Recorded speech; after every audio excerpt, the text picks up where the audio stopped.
rules. In a knife fight, no rules. From the very moment of release, the film shook all of Hollywood violently. It both shattered every box office record and pulled the 20th Century Fox studio back from the edge of bankruptcy. From being scorned as a script no one would look at, it exploded into the cinematic earthquake of 1969, sweeping in hundreds of millions of USD and proudly stepping into the ranks of the most mentioned works in the history of cinema. This is the story of two notorious outlaws of the Wild West with daring robberies that were both tragic and mocking together with a destined escape that turned them into immortal legends. Have you recognized that masterpiece yet? It is exactly Butch Cassidy and the Sundance Kid, the film that attracted not only with its mesmerizing content, but also with a series of bizarre behind-the-scenes secrets that are hard to believe, from the out-of-control train explosion that made the entire crew gasp in fear to Paul Newman openly sawing the director's desk in half during a tense conflict, and the climax being the fiery ego battle that forced Steve McQueen to abandon the role at the last minute. And that is only the tip of the iceberg. There are countless secrets never before revealed, and this video will strip them all bare.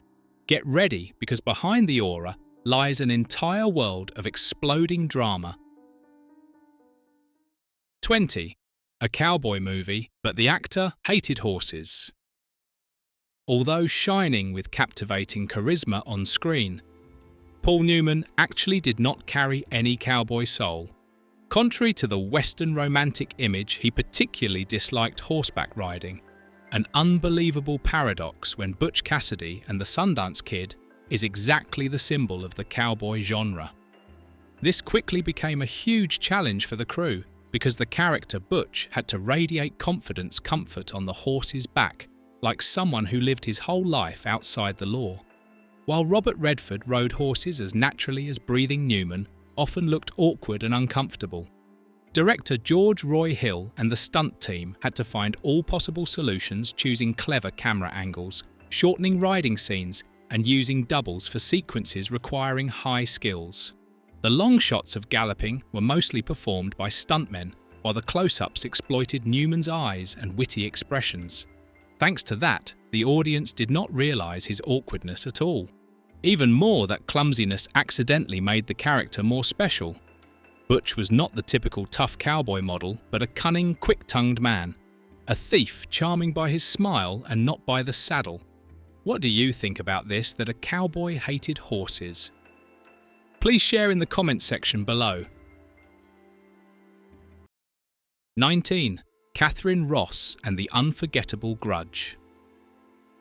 Catherine Ross once experienced a shock right on the first day on the set of Butch Cassidy and the Sundance Kid, leading to one of the strangest disciplinary decisions in Hollywood.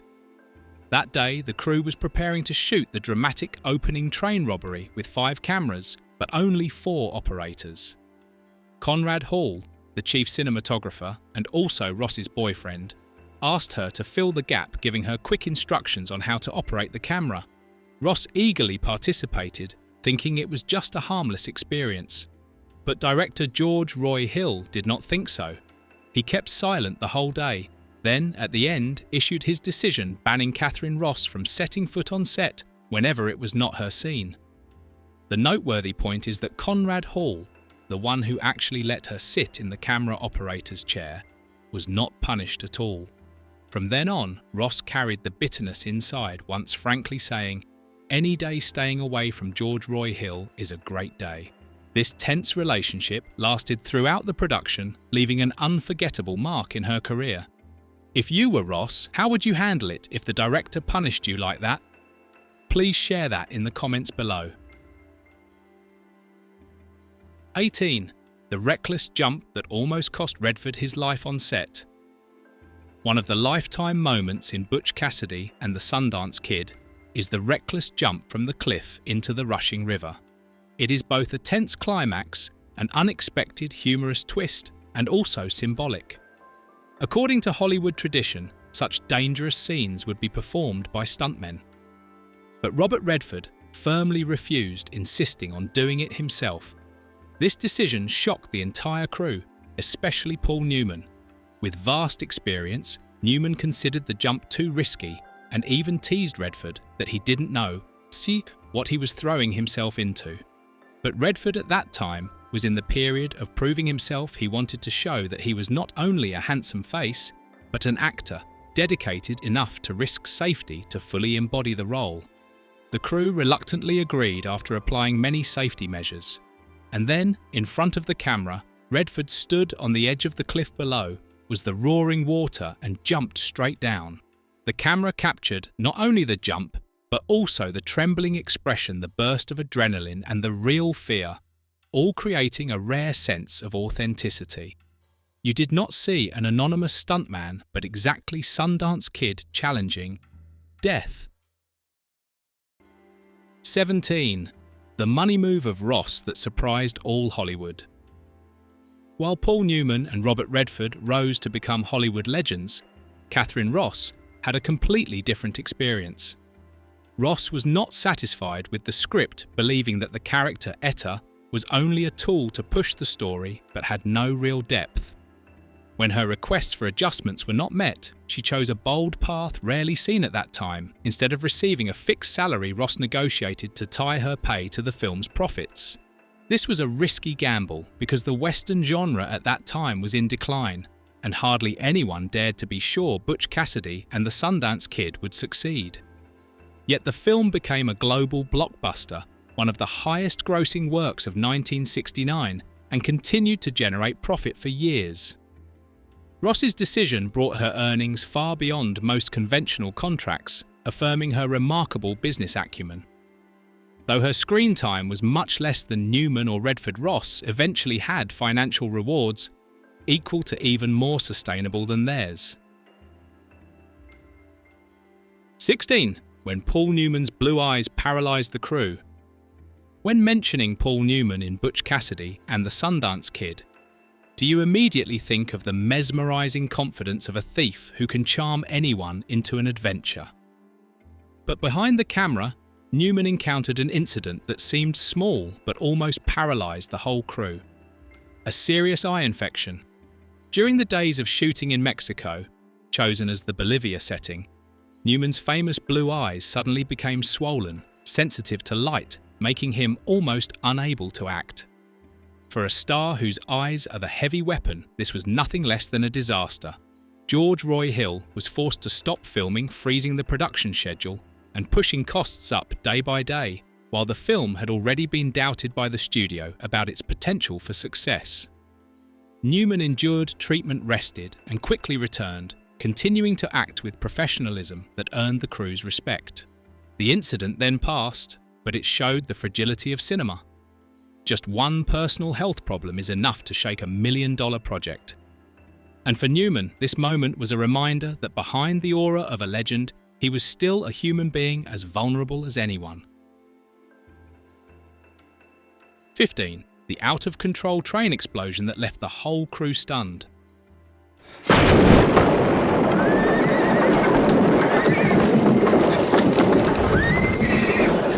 One of the most impressive sequences in Butch Cassidy and the Sundance Kid is the train robbery, accompanied by a fierce explosion, smoke rolling up into the sky.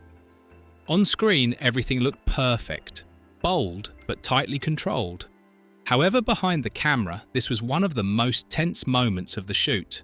At first, the plan was very simple. Attach just enough explosives to create a dramatic but safe, fiery scene. But when triggered, the explosion exceeded the calculation by far. The sound thundered so much that the ground shook dust and debris flew everywhere, and even nearby household window panes shattered. For a few seconds, the entire crew panicked, fearing someone had been injured. Fortunately, no one was hurt. Paul Newman and Robert Redford, watching from a distance, were astonished at the real force of the shot. But director George Roy Hill was not pleased. To him, this was a warning that even the most meticulous plan could go out of control. Ironically, that very overdoing created a vivid, chillingly realistic sequence, turning this train robbery into one of the most iconic moments of the Western genre. Were you impressed by this scene when watching the film, or were you impressed by another scene? Do not hesitate to share that in the comments. 14. Is this a film that bends history? Although based on a real context, Butch Cassidy and the Sundance Kid did not hesitate to bend history to create a cinematic legend.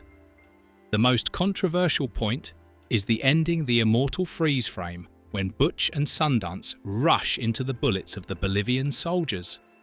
On screen, it is a perfect closure, but historians say the truth is much more complicated. According to official records in 1908, 2 American robbers were surrounded and killed at San Vicente, Bolivia, identified as Butch Cassidy and Sundance Kid. However, the evidence is not certain.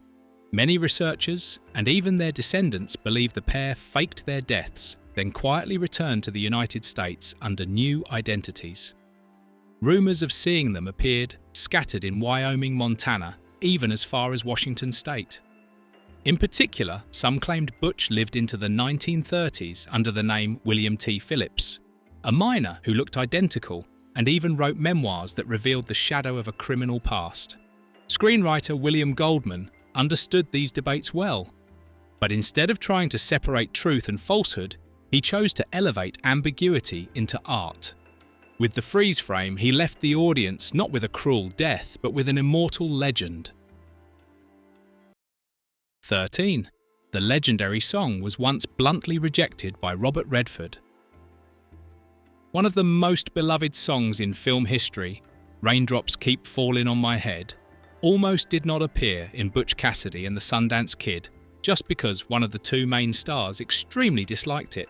At first listen, the song was written by Burt Bacharach and Hal David specifically for the iconic bicycle scene of Paul Newman and Catherine Ross. Instead of being written in advance, Raindrops was created after the rough cut was completed, helping the composer tailor the rhythm and mood to the scene. However, when the song was placed into the film, Robert Redford, who played Sundance, was shocked. He bluntly said that this cheerful pop melody was awful and did not fit a western full of gunpowder. Redford's feeling reflected a common worry: would a modern pop song break the 1890s setting? Many in the crew were also doubtful, but director George Roy Hill insisted on keeping it, and the result proved him right. The song shot straight to #1 on Billboard, stayed there for many weeks, won the Oscar for Best Original Song, and became one of the biggest milestones of Bacharach's career. Years later, Redford admitted he had been wrong, acknowledging that this choice was the perfect piece that helped make the film immortal. When you heard this song, what was your reaction? Did it feel wonderful, or were you also not satisfied? 12. The crazy prank that cost the director his entire desk. Paul Newman was famous across Hollywood for a mischievous personality and bold pranks, and during the filming of Butch Cassidy and the Sundance Kid, he left a legendary anecdote. One day, Newman unexpectedly carried a saw into director George Roy Hill's office and sawed the desk in half right in the room. The expensive piece of furniture instantly became a pile of useless wood, leaving the whole crew both shocked and laughing hard.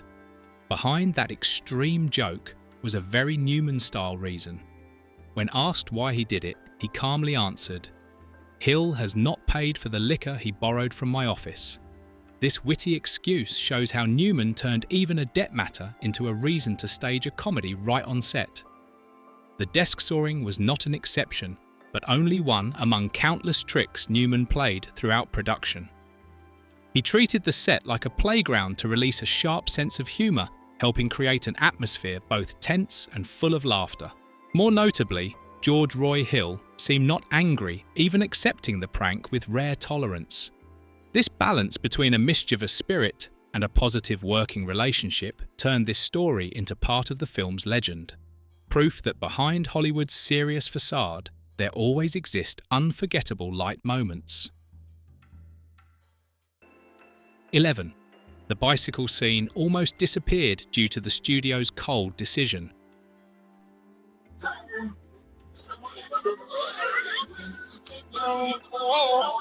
Ask anyone about Butch Cassidy and the Sundance Kid, and surely the image of Paul Newman playing on the bicycle with the music of Raindrops Keep Falling on My Head will come up first.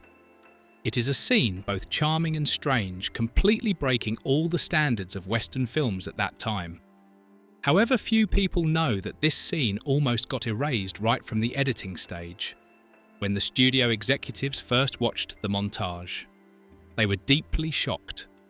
A modern, cheerful pop song in the middle of a dusty Western Newman riding a bicycle like a child while flirting with Etta Place while playing Carefree. To them, this scene was too light, even silly, and only slowed the film's rhythm. Many bluntly requested to cut it, but director George Roy Hill firmly opposed. He understood that this was not an excess scene but a necessary transition. It showed a witty, optimistic Butch, someone who found joy even in dark times. That very cheerfulness made the coming tragedy even more bitter. In the end, Hill won the battle. The bicycle scene stayed. Raindrops Keep Falling on My Head won the Oscar, and the entire moment became an immortal symbol of cinema. 10. The Oscar-winning song, but dividing both critics and audience. When Butch Cassidy and the Sundance Kid premiered, the audience was captivated by the scene of Paul Newman playfully riding a bicycle, while B.J. Thomas sang "Raindrops Keep Falling on My Head." But few knew that very song once became the centre of a fierce controversy spreading from behind the scenes to the entire Oscar season.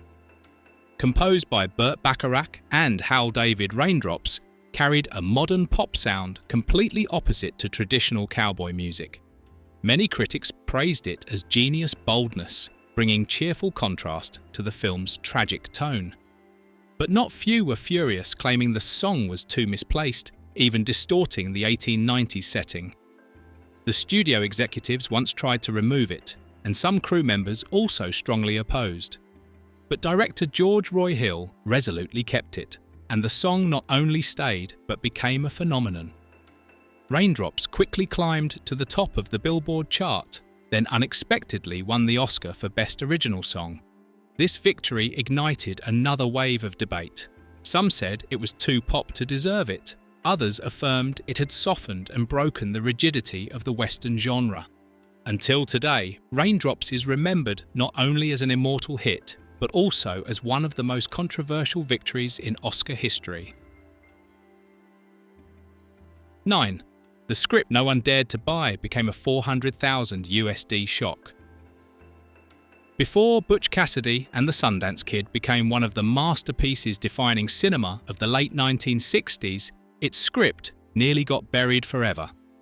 William Goldman, the writer, brought the manuscript all over Hollywood but was repeatedly rejected. With witty tone, dense dialogues, and many subtle, humorous pieces, the script went completely against the harsh, rugged standards that studios expected from a traditional Western. Studio executives called it too smart or too commercial, polite phrases hiding the fact they did not know how to market it. The project stalled for years, sometimes seeming only waiting to gather dust, even though names like Jack Lemmon and Steve McQueen were once mentioned for the main roles. The turning point came when 20th Century Fox accepted the risk. The studio bought the script for $400,000, a record figure for an original work at that time, shocking all Hollywood. This bold decision instantly made the project a focus of attention. When Paul Newman was chosen, everything exploded. And when Robert Redford joined the film, officially had the golden duo of cinema history. Hard to believe that if not for that gamble, Butch Cassidy and the Sundance Kid would never have been born. And Redford's career might have taken a completely different path. Do you know any other studio that did the same thing and then was revived? Share so others can know. 8. The ambiguous ending, turning historical truth into immortal legend.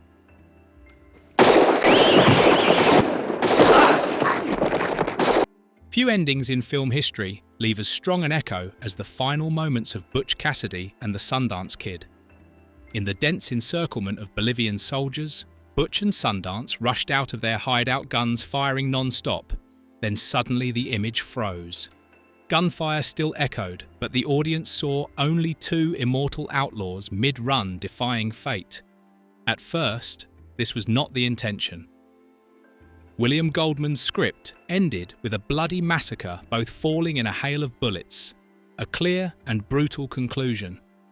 But director George Roy Hill felt that would be too harsh a curtain fall, even stripping away the legendary aura the film had built. He risked a different choice, the freeze-frame ending. That gamble became a masterstroke. Freezing the heroic moment let Butch and Sundance transcend the finiteness of life, eternally alive as cinematic icons. Instead of sorrow, the audience was left with exhilaration, as if witnessing a legend preserved intact. This technique quickly became a stylistic hallmark, later imitated by countless films and television shows. It blurred the boundary between history and myth, making Butch Cassidy and the Sundance Kid not just a Western, but a cinematic legend. 7. The Super Posse appeared in real life. One of the most haunting elements in Butch Cassidy and the Sundance Kid is the relentless pursuit by the Super Posse. They appeared as if from nowhere, tracking every trace across harsh terrain, silent, nameless, and seemingly invincible. They no longer seemed like ordinary humans, but became the symbol of an invisible force, like fate catching up with the last two outlaws of the West. The strange thing is that the Super Posse was not only a cinematic creation, but had roots in history. After a series of daring robberies, Union Pacific Railroad decided not to show mercy. They assembled an elite group of the best gunmen and trackers, including the notorious Joe LaForce, who once terrified the Western underworld. These were men capable of following almost invisible tracks, predicting the movements of fugitives, and persisting until they drove the prey to a dead end. On screen, George Roy Hill stripped away all names, identities, or dialogue, turning the Super Posse into a collective shadow, inescapable. Every time Butch and Sundance looked back, they saw the pursuers right behind, silent but unyielding. That invisibility and wordlessness made them one of the most frightening villains on screen, the embodiment of progress and order, ending the Wild West era. 6. The shocking pay gap between Newman and Redford. In 1969, Hollywood was already familiar with huge contracts for A-list stars. But the figure Paul Newman received for Butch Cassidy and the Sundance Kid still amazed the industry: $750,000 USD, plus a percentage of the profits, a privilege reserved for only a few legends. He entered the project with the shining aura of Cool Hand Luke and the Hustler, his name already too solid for any studio not to pay top price. In stark contrast, Robert Redford at that time was only a promising face, having attracted some attention in a few roles and seen as a second-class star compared to Newman. His pay stopped at $50,000 USD, so meager that no one believed after the film Redford could rise to Newman's level. But history wrote a different script. When Butch Cassidy exploded into a box office phenomenon, it was their combination that created one of cinema's most classic duos. The global audience did not just remember Paul Newman, but discovered a new star named Robert Redford. 5. The star ego that made Steve McQueen quit midway. At the end of the 1960s, the prospect of Paul Newman and Steve McQueen starring together in a Western had shaken us all of Hollywood. The two biggest stars of that time read William Goldman's script almost simultaneously, and both agreed to participate. Newman was chosen for Butch Cassidy, while McQueen took on Sundance Kid, a combination seemingly perfect for a box office hit. But things quickly changed. Director George Roy Hill proposed swapping roles to increase compatibility. Newman would play, Butch McQueen would play Sundance. It sounded reasonable, but immediately raised a problem whose name would be listed first on the poster and in the credits. Newman, with far greater fame, was obviously to be put first. But McQueen would not accept that. He demanded at all costs that his name appear before no matter what role he played. The ego battle escalated, forcing producer Daryl Zanuck to offer an unprecedented solution. Print two versions of the poster half, with Newman's name, first half with McQueen's first. But the compromise still did not satisfy McQueen. He refused to concede, firmly demanding an exclusive top position. When the deadlock could not be broken, McQueen decisively withdrew from the project. If McQueen had stayed in this film, what do you think it would have become? Share your thoughts in the comments. 4. The film's beginning was rather unusual.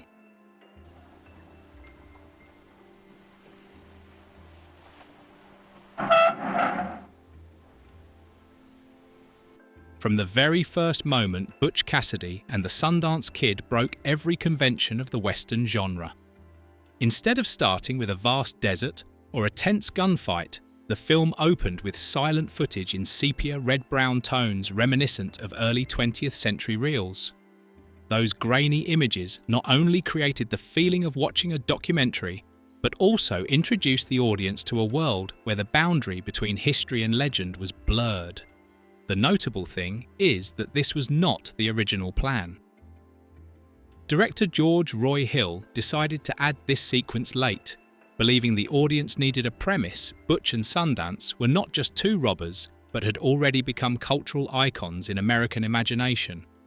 The prologue was thus shot, additionally imitating silent film style, to both evoke memory and subtly remind viewers that the story they were about to see was a mixture of reality and legend. Some studio executives worried the audience would be annoyed by such an old-fashioned opening. But when the film transitioned from sepia to vibrant colour, the contrasting effect became perfect. The audience was no longer simply watching a Western, but witnessing a living legend where Butch and Sundance emerged as immortal heroes. And that was only the beginning. 3. From one role, Redford built the entire Sundance film empire. There are roles that not only make an actor a star, but stay with them like destiny. For Robert Redford, that was Sundance Kid. Before Butch Cassidy and the Sundance Kid, Redford was only seen as a promising young talent with some impressive roles but not enough breakthrough.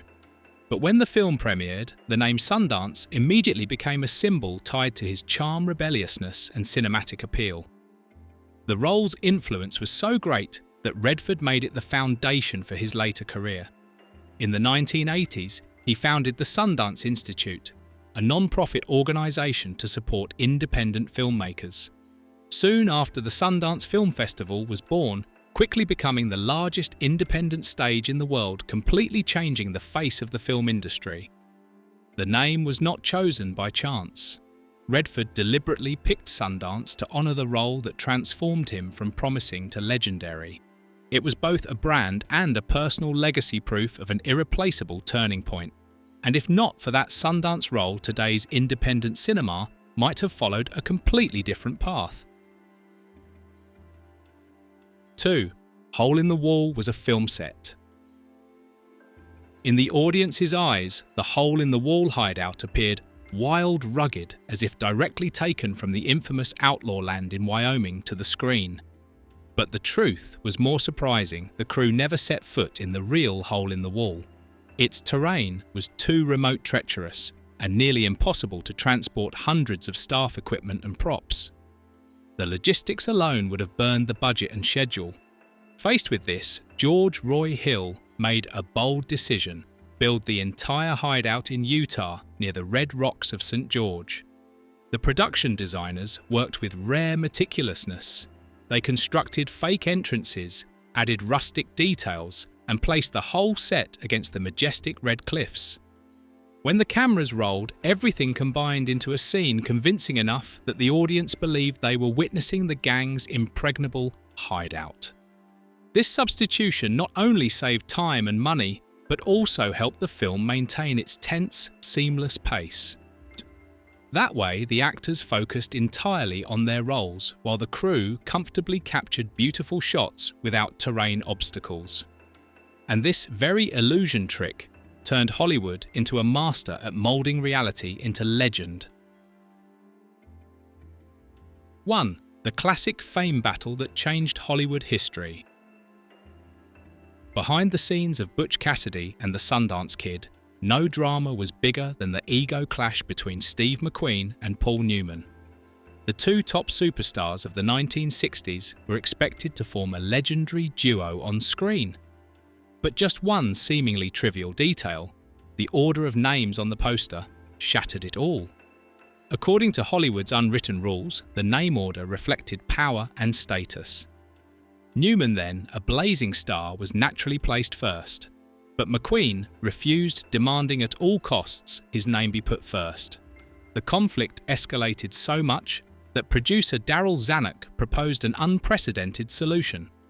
Print two poster versions half, with Newman first half with McQueen first. Yet McQueen absolutely refused to compromise. For him, either absolute top billing or nothing. When the deadlock was unresolvable, he withdrew from the project, leaving a huge gap right before shooting began. That very gap opened the way for a then unknown Robert Redford. And with just this film, Redford skyrocketed into superstardom, becoming the new symbol of 1970s Hollywood. Butch Cassidy and the Sundance Kid is a masterpiece, both romantic and tragic, redefining the standards of the Western genre. The film captivated audiences through the perfect combination of Paul Newman and Robert Redford, a rare, legendary duo. Every frame was polished both mesmerizingly beautiful and cinematically profound. More than half a century has passed, and this work still shines as an immortal symbol of Hollywood. If you find this video captivating, do not forget to press like and share to spread this cinematic story. And remember to subscribe to the channel not to miss other dramatic behind-the-scenes secrets.